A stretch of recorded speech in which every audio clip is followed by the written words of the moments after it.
Okay, now, this is something that you don't really see a whole lot in there, and Charles needs to look up here. All right, and so what we have is this thing on cylinder pressure analysis. I gave you this worksheet here, so whenever we get through this, by the time we get through this, you should already have that filled out, okay? So be paying attention to this. It's not that big of a deal, but you need to know where the intake valve is, where the exhaust valve is, where the piston is during each one of those places on that pressure graph. Now, this is something you're going to gather with a pressure transducer. You're going to take one of the spark plugs out, put a pressure transducer in there, start the engine, and your scope is going to draw this picture, and it's going to give you an idea of how healthy the engine is. You're going to let the scope draw a picture.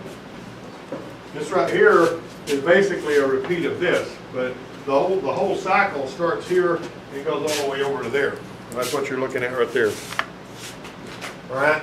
The primary benefits here are verifying crank cam synchronization, checking basic engine health. Basic engine health is really important. If it's not healthy at its base, then you're going to have some issues with the way that it runs and the way it performs and all that. You're going to gather the data of these pressure sensors right here. Believe it or not, I actually built one of these with some stuff that I bought online. And you can actually, if you get a 5 volt, I can actually show you the thing I got in my vehicle. I got a little 5 volt power supply connected to a little pressure transducer, and I got a hose. You know, you hook the hose just like you would take and do a compression test, basically. Only it's basically reading the pressure while the engine's running. And you know, of course, you can buy these really expensive ones. These cost like $500-600, but you don't have to spend that much if you've got a little bit of knowledge about how to build stuff. You put a spark tester or another message to the disconnected high voltage lead so you don't damage the ignition.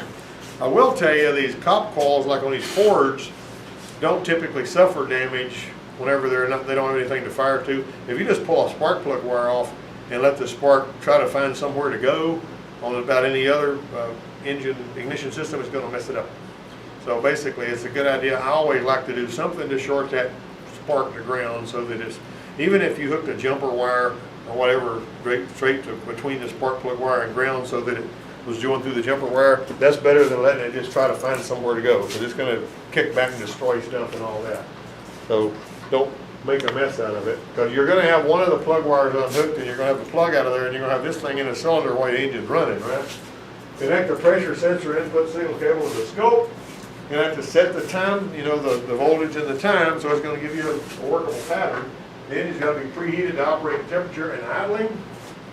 Measurement time should not exceed 2 to 3 minutes to keep the pressure sensor temperature below 160 degrees Fahrenheit. You don't want to damage your pressure sensor. Now, the one I got is can handle a little more than that, but I just go ahead and go by these rules anyway. Now, the waveform screen can be numbered according to the firing order throughout the 720 degrees of engine cycle, even though only one cylinder is being checked for pressure. So basically, your 720 degrees is from this point to that point, right? So from there to there, you've made 2 full turns. You know what displacement, engine displacement's all about? If you turn the engine 2 full turns, you've displaced on this engine 3 liters of air. If it's a 6.6, you've displaced 6.6 liters of air if the volumetric efficiency is 100%. Now, who knows what volumetric efficiency is? Like the complete exact number of this 3.0, it'll be 3. Yeah, if it's able to breathe perfectly, then it'll be able to displace 3.0. But an engine like this is naturally aspirated. Since the air's got to make curves and all going in there, it's not going to be 100% volumetric efficiency. The only time you get that is when you got the forced induction. You know, would be something like your Turbo. Yeah, your turbo supercharger, something like that. All right.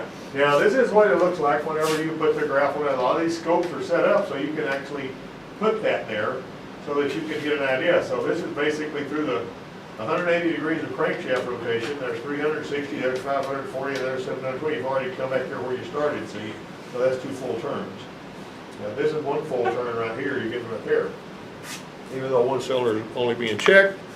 All right, here's your reference points. See that?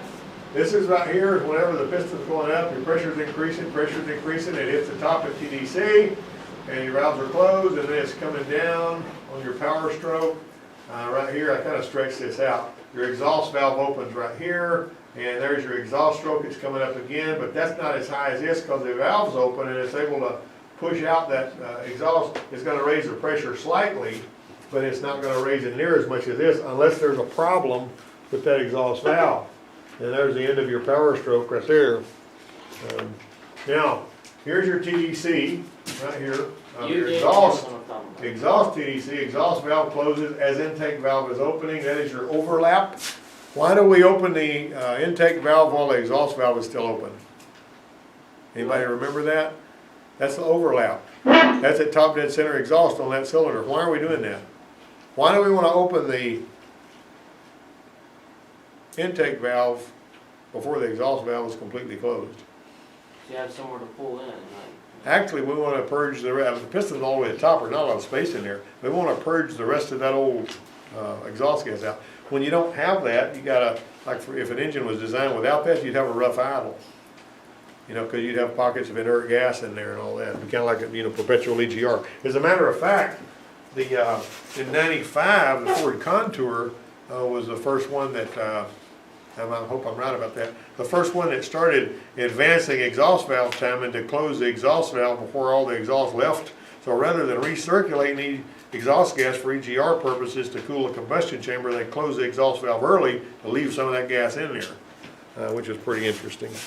All right, so when a cylinder is operating properly, the pressure at the point A should be approximately equal to the pressure at point B. See that? If you draw that across here. Now you might find some people that argue with you about that. The people that I got this from are really sharp and know their stuff.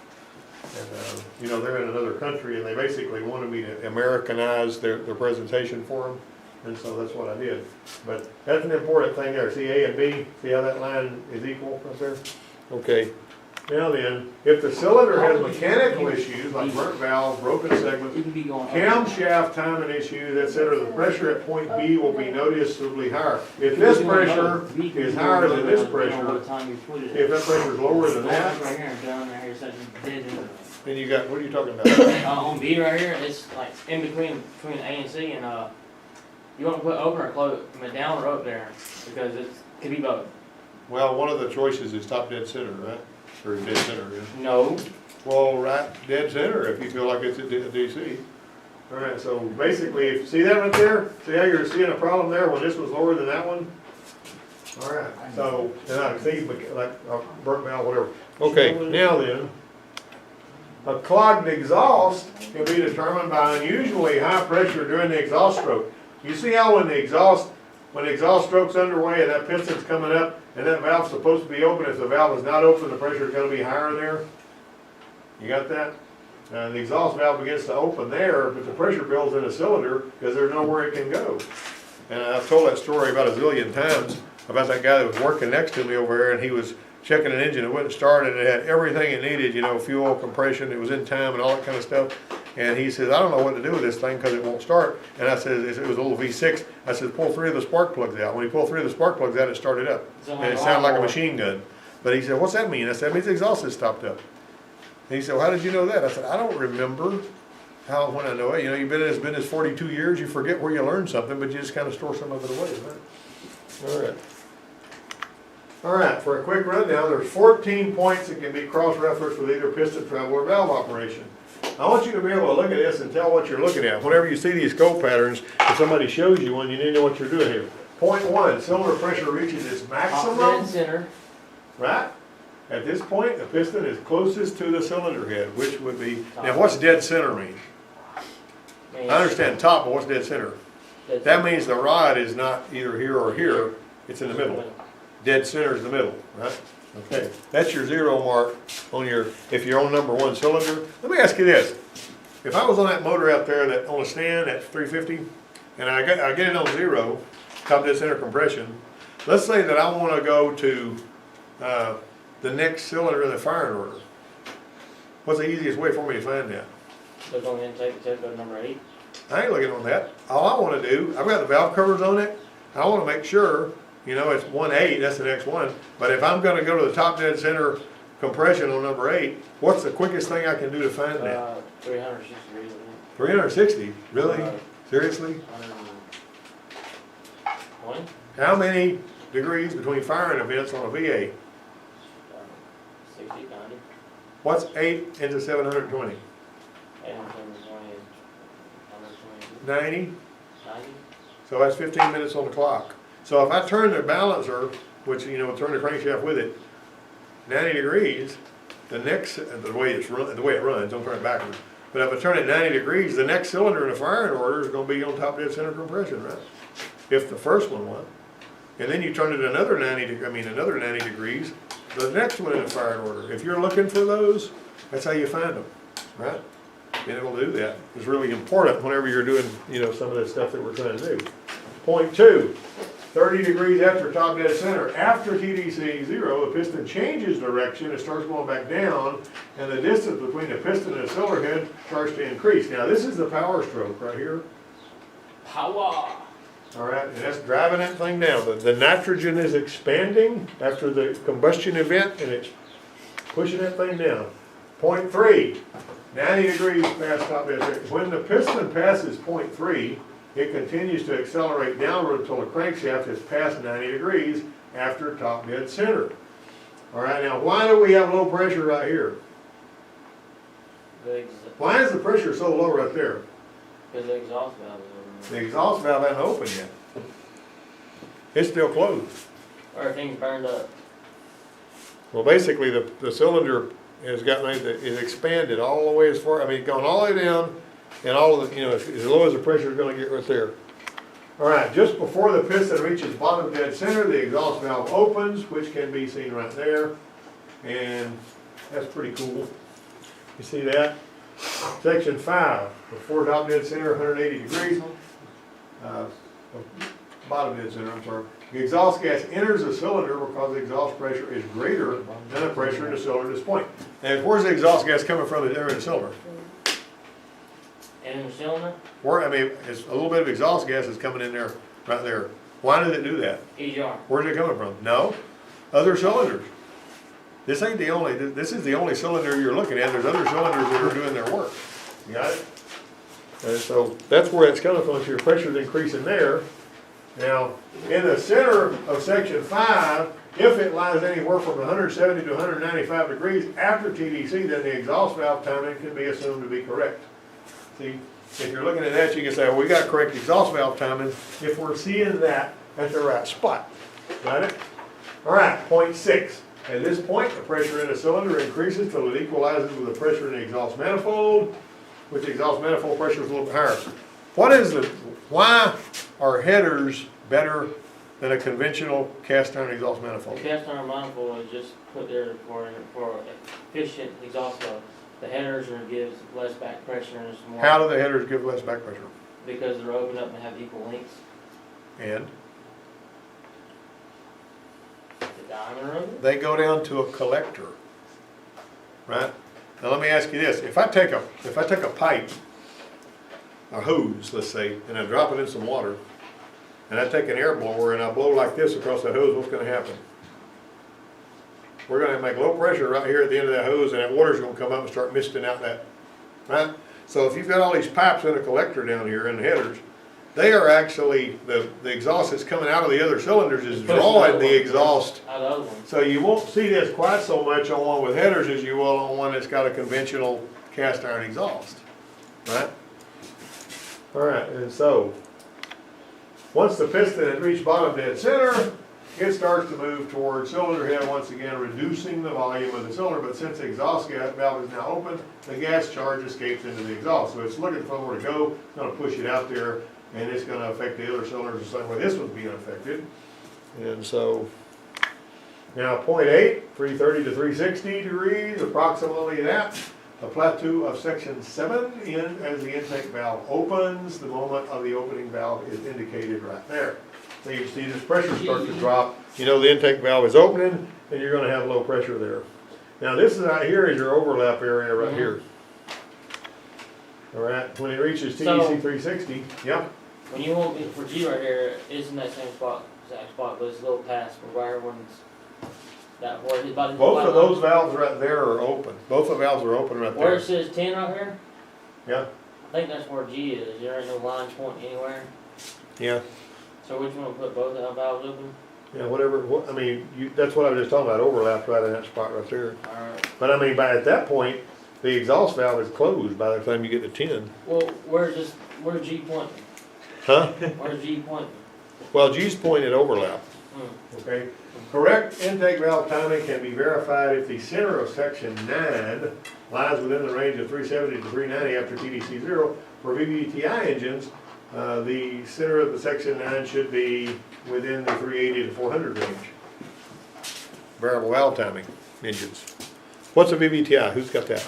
Variable timing. Hadn't you seen that on the valve cover, VVTI? Which vehicle's got that on there?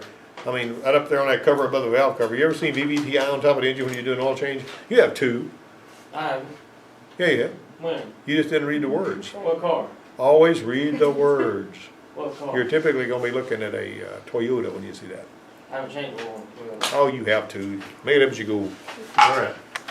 Alright, when a piston reaches TDC 360, the exhaust valve is closed and the intake valve continues to open, and that's like in this spot right here where I was talking about, so that the pressure in the cylinder starts to equalize with the pressure in the intake manifold.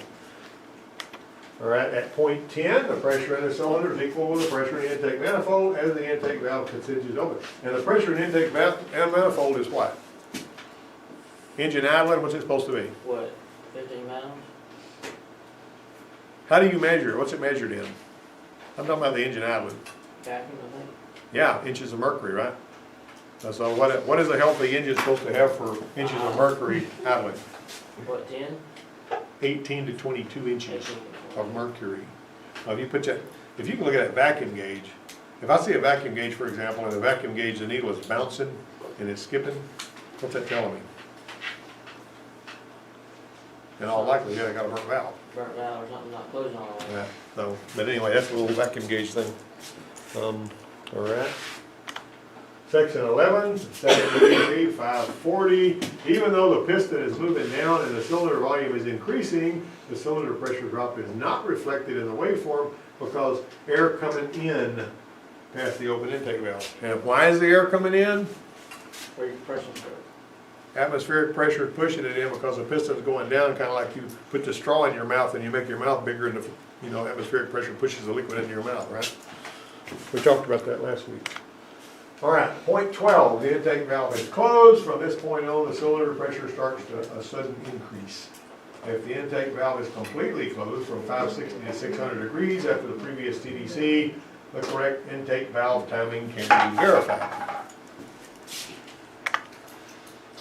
At this point, the pressure in the cylinder will be at or near atmospheric pressure, which is 14.7 psi. But due to the upward movement of the piston with the now closed intake and exhaust valve, the compression continues to increase. All right. All right. At this point, at 30 degrees before TDC 720, the cylinder pressure is half the minimum pressure and the maximum cylinder pressure. Which you're doing your compression test with a compression gauge, you're actually reading how high this is going. But with the engine running, it's not going to go as high as it is with the engine just spinning, right? So if the engine is running, if you've got 160 pounds, let's say, with it spinning, you're probably going to show about 60 with it running, and all that. So once the piston is past this position, the compression continues to increase until it reaches there. All right, so where does the spark happen on this graph? Do you ever get any idea? Right past one. Huh? Right past one. Really? Is it going to happen after top dead center? Were you going to set the timing on my little 350 that you worked on the other day after top dead center? What was the timing spec on that motor when you set the timing? 8 degrees on. 8 degrees before, not after. If you put it after, it's going to look like a dog. You know how my dad used to set the timing when he didn't have a timing light to use in his hand at the moment? He'd pull the time. He'd hold the engine up to about 2,500 RPM, and he'd pull the timing around and advance it until it started to spitter and spitter and flutter and pop, and then he would bring it back to where it sounded really good, and he'd lock it down, and usually that's good. If you drive it and don't labor knock, you're good to go. That's on one of those little cars with a carburetor on it. I thought you were supposed to bring it up 1,500 RPM until it started, and then bring it back down. Yeah, well, whenever you're between 1,500 and 3,000, anything like that will usually work. And that, like I said, older cars. The timing is a lot more precise on these other ones. What's the difference in cop coil cars and the cars with the coil packs? As far as the timing, they can change the timing on any one cylinder they want to change it on. If you got one cylinder You know, you remember the knock sensors on these Chevrolet trucks that like to crap out that are under the manifold that you gotta change out because they get water down in there? What are the knock sensors there for? It picks up on labor knock, it picks up on ping detonation. And it can calculate when that detonation is happening, and if it's happening on cylinder number 3 for some reason, it can retard the timing on just that cylinder if it so desires. You got it? That's why you have coil on plug. It's more precise than the coil pack stuff, right? All right. Recognizing problems. Here's a few examples. This is a cylinder running normally with valves adjusted properly. For reference, this is the benchmark. The benchmark is what you're looking at for your normal on that. All right. Same cylinder with exhaust valve adjustment backed off, so the exhaust valve opening is delayed and the exhaust valve closing is early, similar to a worn camo or collapsed lifter. Now, I gotta tell you, there's a guy that's on one of my Facebook pages, and he was playing around with his scope and his pressure transducer, and he had a little 4.3 liter that he could adjust the valves on, kind of like you did on that one out there. You know, remember whenever you had that one out there wouldn't even start or something, and when you got through it was purring like a kitten. Remember that one out there? Now, he basically took one that was just right, and he actually changed the valve adjustment so he knew it was wrong on the cylinder that he was working on, so he could simulate a problem. All right, let's see what he got right here. Delayed exhaust valve. You see how it spiked up on the exhaust stroke when it was supposed to stay nice and flat here? You can see how if you saw that and you knew what you were looking at, you'd say that cylinder's got a problem on the exhaust valve's not closing. All right. Now, the intake valve adjustment nut backs off on that one to the point it barely opened the intake valve. There's very little air. See, this is lower and this is a lot higher. So very little air is drawn into the cylinder. There's not enough. So compression is minimal. The giveaway to the low compression is not a cylinder sealing issue because there's deep vacuum created on the exhaust valve. What's a cylinder sealing issue in reference to? What's they talking about? Rings. Rings. Cylinder sealing. Rings, right?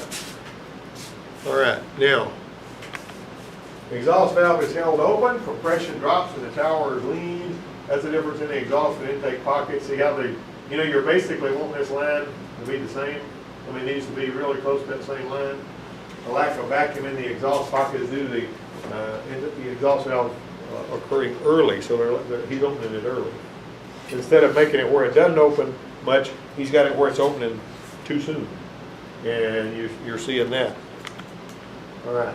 Now here's your intake valve held open. Compression drops due to cylinder sealing. The pockets are uneven. Like down here's what he's talking about, these pockets.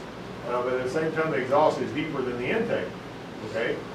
And what that's doing, opposite from the open exhaust valve, intake valve being held open.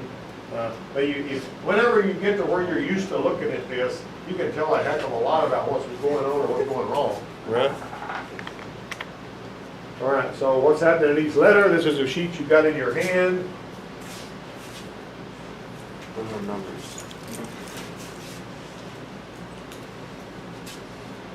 Can you say intake, compression, power, and exhaust? Suck, squeeze, bang, boom. Can you? Oh, God. Huh? Oh my. That's what I was doing there. Suck, squeeze, bang, blow. Whoa, yeah. Yep. Intake, compression, power, and exhaust. Did you learn some of that down at Diesel? You did? All right. You got it? Everybody got their stuff done Am I supposed to right? have a sheet? Huh? Am I supposed to have a sheet of some kind? Yeah. Huh? Am I supposed to have a sheet? Oh, you don't have a sheet. You were out there when I passed them out, and I don't know, he didn't get one, did he? There's him a sheet. All right, you drag in late. All right, you got it? He's already drew a picture. All right, everybody got this? Everybody understand what you're looking at? Everybody understand the significance of this?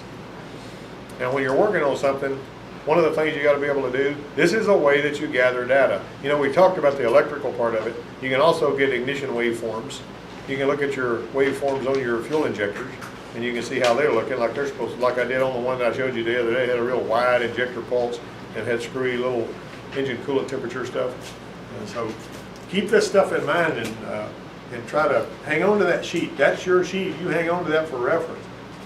Don't throw it in the trash unless you're just in here for the fun of it and you're never going to work on the part. You know what I mean? And does everybody know stuff that you didn't know before now? Have you learned something from this stuff? You got that? If I was going to check the compression on a diesel engine, how would I do it? Have the globe bug out. That's a good idea, but you gotta have an adapter, right? You better have an adapter. All right. That's the end of that slideshow. Is everybody happy? What are you clapping your hands for over there? What's up with that? Were you about to turn into a skeleton? No. All right. All right, so this is an important presentation to make sure you remember it. Oh, and by the way, if at the end of this term, I happen to throw you a waveform like that, some bad ones and some good ones, you need to be able to tell me what was going on. Unlabeled waveforms like this that are bad, good, tell me what you think's happening. So study this, think about it, rewatch the video, and Nick, you should watch the video I did yesterday too. Oh, and by the way, you know, what did I say yesterday about how many people were watching the video? There was 153 people that had watched it by, you know, I think early this week or something, which I thought was pretty interesting. But anyway.